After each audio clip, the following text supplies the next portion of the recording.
네, 안녕하세요. 오늘은 기초통계학 이론 강의 17강으로 감마분포에 대해서 한번 알아보겠습니다. 감마분포는 제가 인문 강의 시리즈에서 세 번째로 다룬 주제였어요. 따라서 이 강의를 먼저 들으시기 전에 해당 강의를 듣고 오시면 많은 도움이 되니까 혹시 안 보고 오신 분들이라면 우측 상단의 링크나 영상 설명란의 링크를 타고 들어가셔서 한번 보고 와주시면 좋겠습니다. 자, 그럼 본격적으로 감마분포에 대한 이론 강의를 시작하겠습니다. 먼저 감마분포의 정의에 대해서 살펴볼게요. 감마분포는 특정 횟수의 사건이 발생할 때까지 걸리는 대기시간의 확률 분포를 나타내는 연속형 확률 분포를 의미합니다. 우리가 12강에서 배웠듯 지수분포가 사건이 한 번 발생할 때까지의 대기시간을 다룬다면 감마분포는 사건이 두 번, 세 번 등 특정 횟수 발생할 때까지의 대기시간을 다루는 분포를 의미해요. 이런 특성 때문에 감마분포를 따르는 확률 변수 x는 서로 독립인 지수분포를 따르는 확률 변수들의 합으로 표현할 수도 있습니다. 감마분포를 예시를 통해 한번 설명드려 볼게요. 경기당 평균 0.2개의 홈런을 치는 타자가 있다고 가정해 볼게요. 이 타자가 한 개의 홈런을 칠 때까지 걸리는 대기시간, 즉 정확히 설명하자면 한 개의 홈런을 칠 때까지 필요한 경기수겠죠. 이를 지수분포를 통해 우리가 알 수도 있다면 5개, 10개 등을 칠 때까지 걸리는 대기시간, 즉 필요한 경기수는 감마분포로 알아낼 수가 있어요.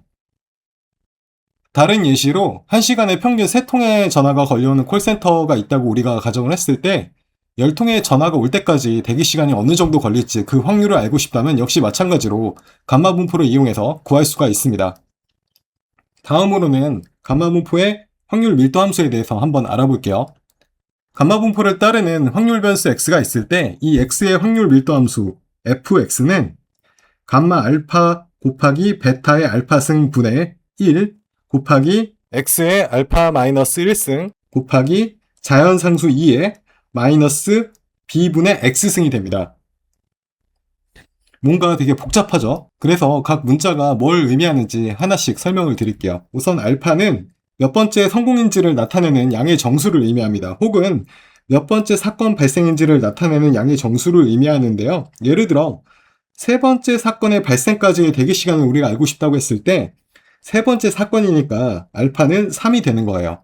네 번째 사건의 발생까지의 대기시간이 궁금하다면 알파는 4가 되겠죠. 그 다음으로 베타는 사건이 한 번 발생하기까지 걸리는 평균 대기시간, 즉 지수분포의 평균을 의미합니다.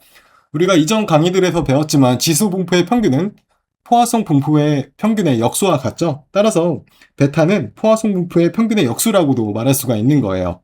그리고 감마 알파라는 특이한 함수 기호가 보이실 텐데 이를 감마 함수라고 우리가 보통 부르고요. 이 감마 함수를 구하는 공식은 이 안에 들어간 알파에서 1을 빼준 값의 팩토리얼과 같아요. 즉 감마 알파는 알파 빼기 1의 팩토리얼과 같은 값을 가지게 된다는 특징이 있습니다. 그리고 감마 분포에서 알파는 몇 번째 사건의 발생인지를 의미하는 양의 정수라고 했죠. 따라서 알파 값은 여기서 양의 정수의 값만을 가질 수 있다는 점도 꼭 참고해 주시길 바랍니다. 다음으로는 감마분포의 적용 요건에 대해서 한번 살펴볼게요. 감마분포는 제가 앞서 설명드렸듯 지수분포의 합으로 구성이 되어 있어요. 따라서 적용 요건도 지수분포와 동일합니다. 이 부분은 제가 앞선 12강에서 설명드린 내용이니까 혹시 기억이 안 나시거나 궁금하신 분들은 12강 강의 교재를 참고하시면 되겠습니다.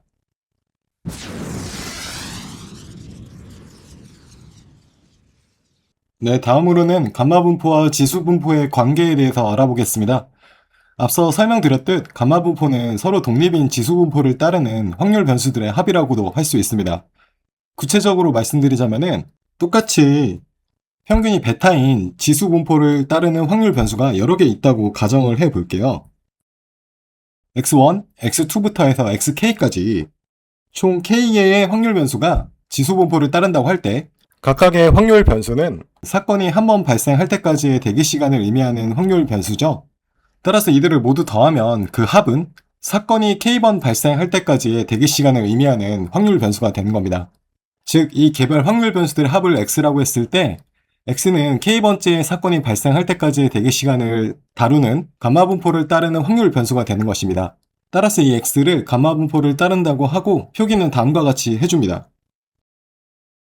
여기서 괄호 안에 첫 번째 인수 k는 몇 번째 사건의 발생에 관심을 두느냐는 의미이고 이 예시에서는 k번째 사건의 발생에 관심을 두므로 k라고 표기를 해주는 겁니다. 두 번째 인수는 사건이 한 번 발생하기까지의 평균적인 대기시간, 즉 지수분포의 평균인 베타를 적어주면 됩니다. 다음으로는 감마분포의 평균과 분산에 대해서 알아볼게요. 감마분포를 따르는 확률 변수 x의 평균은 알파 곱하기 베타입니다.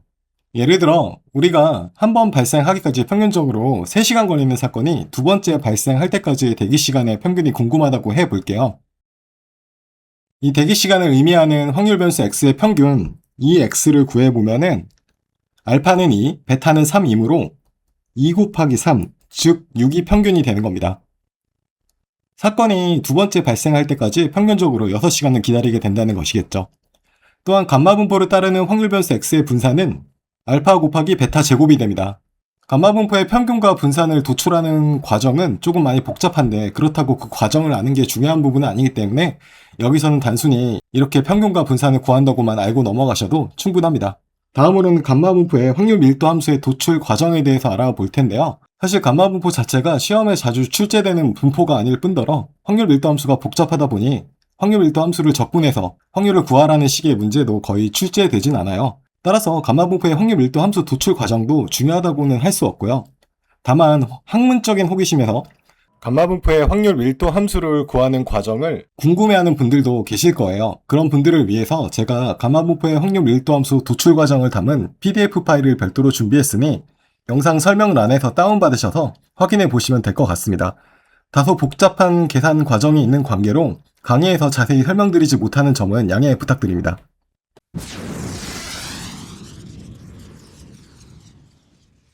네, 다음으로는 연습 문제 한번 풀어보겠습니다. 손흥민은 한 골을 넣기까지 평균적으로 한 경기가 걸리는 선수이다. 철수는 손흥민이 뛰는 시즌 첫 2경기의 티켓을 모두 예매하여 2경기를 모두 관람할 예정이며 그 후에는 손흥민의 경기를 관람할 수 없다. 철수가 손흥민의 시즌 2호 골을 직접 볼 확률은 얼마나 되는가? 여기서 우선 한 경기를 한 시간처럼 시간 단위로 생각을 하고 골을 사건이라고 정의해 볼게요. 그렇다면 손흥민 선수가 한 골을 넣는 사건은 평균적으로 한 경기라는 시간이 걸리는 셈이겠죠. 그리고 한 골을 넣기까지 걸리는 시간을 확률 변수 x1이라고 할 때 이 확률 변수 x1은 평균이 1인 지수 분포를 따르게 됩니다. 그런데 이 문제에서 관심을 두는 사건은 시즌 2호 골, 즉 두 번째 발생하는 사건이죠. 따라서 두 번째 사건이 발생하기까지의 대기 시간을 의미하는 확률 변수를 x라고 한다면 이 x는 감마 분포를 따르게 됩니다. 여기서 첫 번째 인수 2는 두 번째 사건을 의미하는 2가 되고요. 두 번째 인수인 1은 지수 분포의 평균인 1을 의미합니다. 그리고 이 확률 변수 x의 확률 밀도 함수는 감마 분포의 확률 밀도 함수의 다음과 같은 공식에서 구할 수 있습니다. 여기에 알파 자리에는 2를 넣어주고 베타 자리에는 1을 대입해주면 됩니다. 그럼 다음과 같은 식이 되겠죠.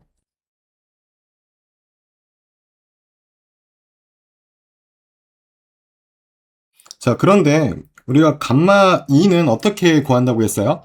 이 안에 들어가 있는 숫자에 빼기 1을 해준 다음에 팩토리얼을 해주면 된다고 했죠. 따라서 이 값은 2 빼기 1의 팩토리얼, 즉 1 팩토리얼이 되어서 결국 1이 되고요.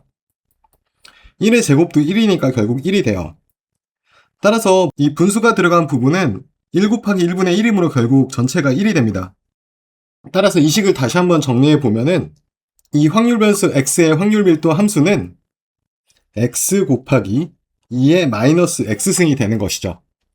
자, 그리고 우리가 궁금한 건 확률 변수 x가 2 이하일 확률이죠. 두 경기라는 시간 이내에 두 골이 터져야 철수 입장에서는 2호 골을 볼 수 있으니까요. 그리고 이전 강의들에서도 제가 말씀드렸듯 이 확률은 확률 밀도 함수를 해당 구간에 대해 적분함으로써 구할 수 있습니다. 즉 우리가 구해야 할 확률은 x가 2와 같거나 그보다 작을 확률인데 이는 확률 밀도 함수를 해당 구간에 대해서 적분해 줌으로써 구할 수가 있어요. 식으로 나타내면 다음과 같이 되겠죠. 참고로 이 적분 과정에서 부분 적분이라는 방식을 써야 하는데요. 부분 적분을 모르시는 분들이라도 이 문제 자체가 사실 중요한 문제는 아니에요. 따라서 너무 부담 가지지 않으셔도 되고요. 한번 이렇게 푼다 정도만 이해하고 넘어가셔도 충분합니다.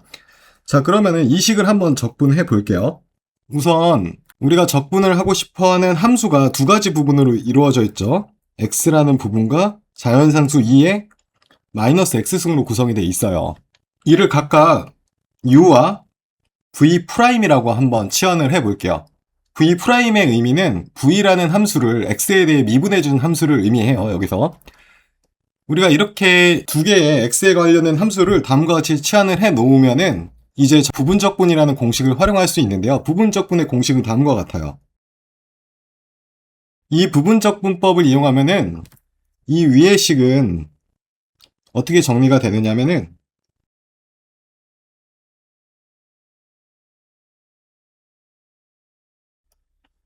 다음과 같이 일단 정리가 되고요. 이를 다시 한번 풀어보면은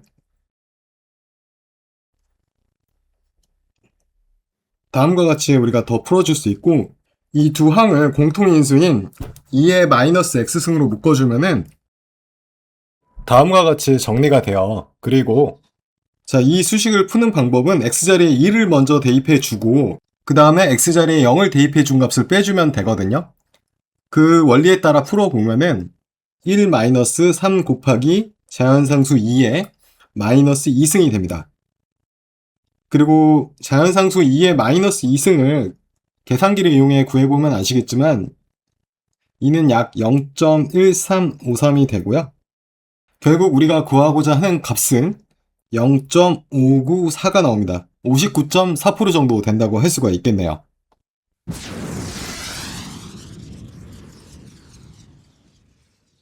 네, 좋아요와 구독 부탁드리면서 이상으로 17강을 마치도록 하겠습니다. 감사합니다.